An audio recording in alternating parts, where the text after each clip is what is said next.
Hello and welcome to Exploring the Violin. My name is Ethan Adelsman, and today we're going to cover how to hold the violin, making your first sounds on the violin, and we're also going to go over the parts of the violin.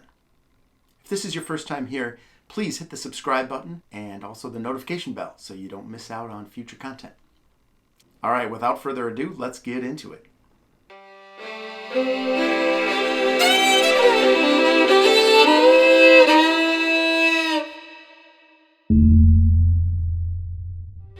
Top or table, back, bridge, scroll, pegs, neck, shoulders, F-holds,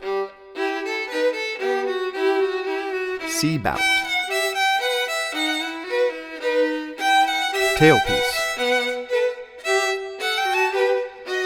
ribs, chin rest, fingerboard, end button, E string, A string, D string,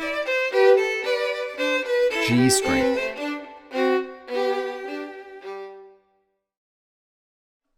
Holding the violin. Before we start with that, let me cover this part. I use a shoulder rest. Some people do, some people don't. There's a big debate about whether or not it's necessary. And I will say this about it. I like having a shoulder rest. I've always used one. I've always had a sponge or something. I find that, let me take it off and show you this. I find that without the shoulder rest, holding the violin is difficult. It's slippery and it wants to slide off of my shoulder. I think a lot of people use like a rag. I know I've seen Itzhak Perlman do this. But I think it's important whether or not you use a shoulder rest per se, it's important to have something there to kind of anchor the violin and give it a little support so it doesn't slip, so it's not as slippery on your shoulder. Now, that said, also, some people like to have a little bit of height, and everyone is different in this regard. So it helps me to have it a little bit taller. I don't have the longest neck in the world. If I don't have a shoulder rest there, then my shoulder winds up hunching up too much and I get a lot of tension and then I just can't play. I've also changed my chin rest and found one that's right for me, which is an extra tall chin rest. I find that works really well for relieving some of that tension and helping me not to clamp down as much on the instrument. So either way, finding a shoulder rest that suits you is good. You can start with a sponge. I'll throw some links up to some of my favorite ones. I use this Everest, and it's a good quality. It's cheap. It's about $15, and you can get this at the Fiddler Shop, and I'll throw a link up to that as well in the description to this video. But let me show you how to put it on. So the way that I do it, I usually attach one side first, and then you can kind of take the other side and slide it on. And if you've never put a shoulder rest on, you can see there's two sides to it. There's I call it the skinny side, or the lower side, and then the fatter side, the thicker side. So the lower side goes on the chin rest side, and then that way it's following the curve of your shoulder, so that when you put it up, it's right in the right place. And you can play around with this and adjust where it is exactly, where everything lays. And the nice thing about this Everest one too is there's three different holes. There's three different holes on each side, so you can put the feet in different positions and figure out what works best for you.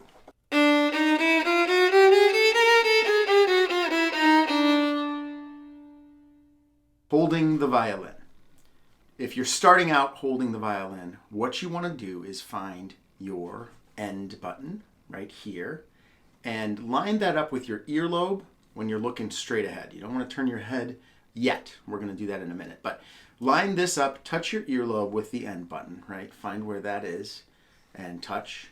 And then you're going to go straight down onto your shoulder. So earlobe straight down, and that puts your violin high enough up and far enough back so it's on your shoulder and not down here on your chest, which it's a little harder to hold it up when it's there. So I like to put it on my shoulder. Find your earlobe, drop it straight down. And then what you're going to do is turn your head and put your jaw in the chin rest. This is a confusingly named thing, this chin rest, because you don't actually put your chin in it. You put your jaw in it. And that's why I've got this little mark over here. After a while, you build up a little callus on your skin. And this may be a little sensitive and tender at first when you're first starting to play, but that will build up over time. And there's things you can get, funnily enough, in the foot department of like Walgreens or a pharmacy. The foot care department has this stuff called mole skin, and it's not actually skin from a mole. It's just a soft padded piece of material that has a sticky back, and there's different thicknesses too. So you can find the thickness that works for you. It's nice and soft, and you can stick it on to, if there's anywhere on here that's like causing you pain or causing discomfort, you can put a piece of moleskin on there, and that will help relieve that. Give you a little cushion on there. So we've touched your earlobe, dropped it down. Now we're going to turn and put your jaw into the chin rest. I'm starting a campaign. We need to rename this thing the jaw rest. I don't think it's going to take off, but I can try. So put your jaw into the chin rest, and then you want to hold the violin up without your hand at first. Now, this is going to be important later on when you're shifting and moving around. You need to have the violin supported by your shoulder and your head, the weight of your head on it. So you got to find this and hold it that way. And the best way to get used to this is just to do it. You just got to go ahead and do it. And also, if you're feeling tension in your shoulder, you don't want to have too much tension there. You want to let that relax your shoulder as much as you can. There's always going to be a little muscles that have to be in use to move your arm around and to play, but we want to reduce that as much as possible and use a minimal amount of muscle so you're not cramping and having too much tension in your shoulder. I have problems with my shoulder for years. I learned the wrong way, basically, and so I've had a lot of tension issues there and a lot of, I have knots. I have knots, like Boy Scout knots in my shoulder. So, I'm working on relaxing my shoulder more when I play. It's an uphill battle. The more you can be relaxed, the better. That is holding the violin. That's where to put it, and that's how you hold it. Now, finding the earlobe and dropping it down, I recommend that you do that every time you hold the violin for the first month at least, until you feel really comfortable with where it is on your shoulder. And once you feel comfortable, you'll find that spot every time.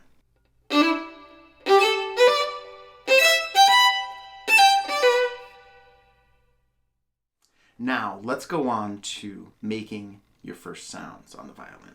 So, the violin is on your shoulder, out to the side, and now we're going to take your bow, and you're going to find the middle of your bow, which is, right about here. You want to find the middle. You can use a sticker and put it there so that you can see it. Just make sure it doesn't touch the horsehair. But you can put a sticker there so you can find it.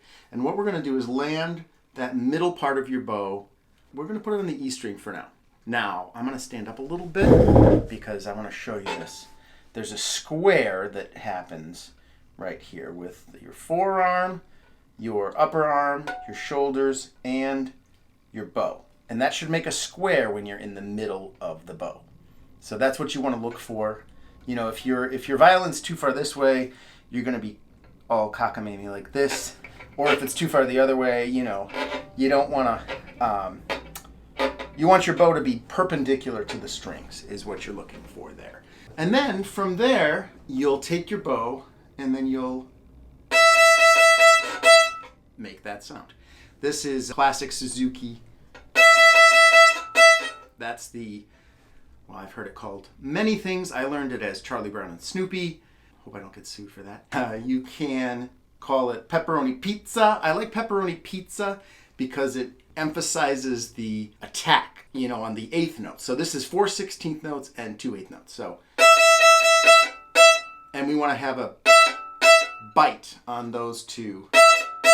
Pizza, right? So that is how you basically set your bow on the string and make make sound. Your arm, the way that it wants to move, naturally what it wants to do, you're going to have to fight this a little bit. It wants to go from your shoulder, right? This is the way it's going to want to move. But what you need to do is move just the forearm when you're talking,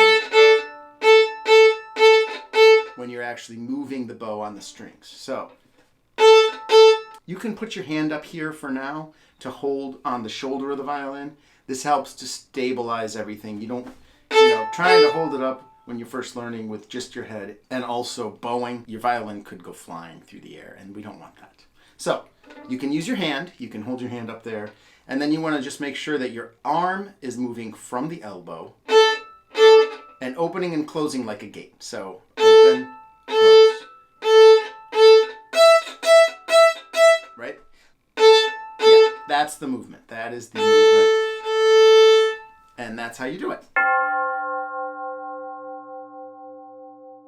Now let's talk about tone. Your tone is the quality or character of your sound, as described by dictionary.com. And how you get a good tone on the violin, there are 3 elements that make up a good tone. So the first one is your contact point. That's the first thing. And what that refers to, what that means is where you actually touch your bow down on the string between the bridge and the fingerboard. This affects your sound quite a bit. If you're out over the fingerboard, you're going to kind of have a mushier sound, and this is good for playing softer. Right? And then if you're closer to the bridge, you've got a little bit more of a sharper, more piercing sound. And if you get really close to the bridge, you get that like wispy sound almost, and that's called ponticello. That's a different kind of playing. I find that the best quality tone I can get is usually about one bow's width away from your bridge. So this is where you're going to have the clearest, most penetrating tone that's going to reach to the back of that concert hall. Right? And it's easier to get a good tone there. You don't have to work quite as hard. You don't have to dig in as much. So that's contact point. It's where your bow is between the bridge and the fingerboard. The second part, and all 3 of these things really work in conjunction, but especially the second and third ones really work together. And the second one is bow speed, right? So it's how fast or slow you're moving your bow versus. And that one works, like I said, very much in conjunction with the third one, which is weight. I call it weight. Some people say pressure, but I like to think about your bow being heavy and sinking into the string. So I think about this as weight and not pressure. Make your bow heavy into the string, and you're going to get a good tone this way. But like I said, bow speed is important. The weight, they work together. Let's see what that looks like. So if I have too fast a bow and too light weight, then I'm going to get this kind of sound. And my bow's going to be skipping all over the place. That's not what you want. Now, on the other hand, if I have too slow a bow and too heavy weight, this is the classic, one of the classic bad violin sounds. So you're going to get that crunch, and nobody wants to hear that. It's hideous, right? Unless you want to mimic a creaking opening door. Right? That's kind of fun. Speed, contact point, and weight. Those are the 3 elements that make up your tone. Now, to get a really good tone, you've really got to use them all together. So if I'm going faster and I want to be loud, I've got to use more weight and more speed. Right? And if I want to be quiet and softer, I've got to use less weight and less speed.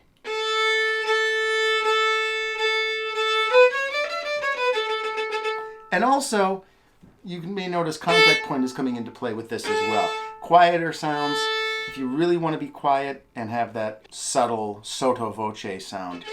Sotto voce means in a quiet voice. You're going to be over the fingerboard a little bit more. Not all the way over the fingerboard. You don't want to be out here. That's just, you're not going to get a good tone at all if you're playing out there. But playing closer to the fingerboard will give you a good tone if you're playing softer.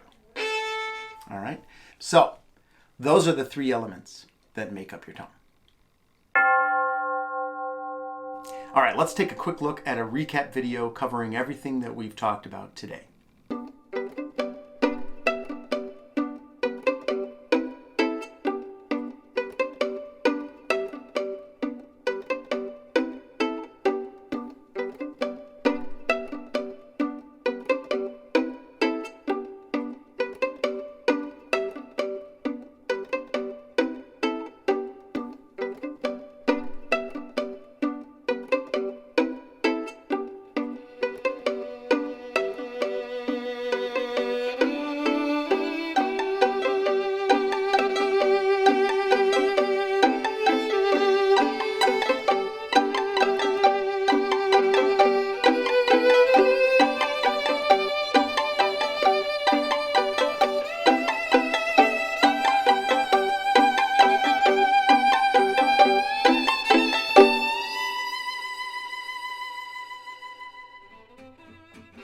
All right, that brings us to the end of the lesson. Make sure to hit the subscribe button and the notification bell so you don't miss out on future content. And I will see you next time on Exploring the Violin.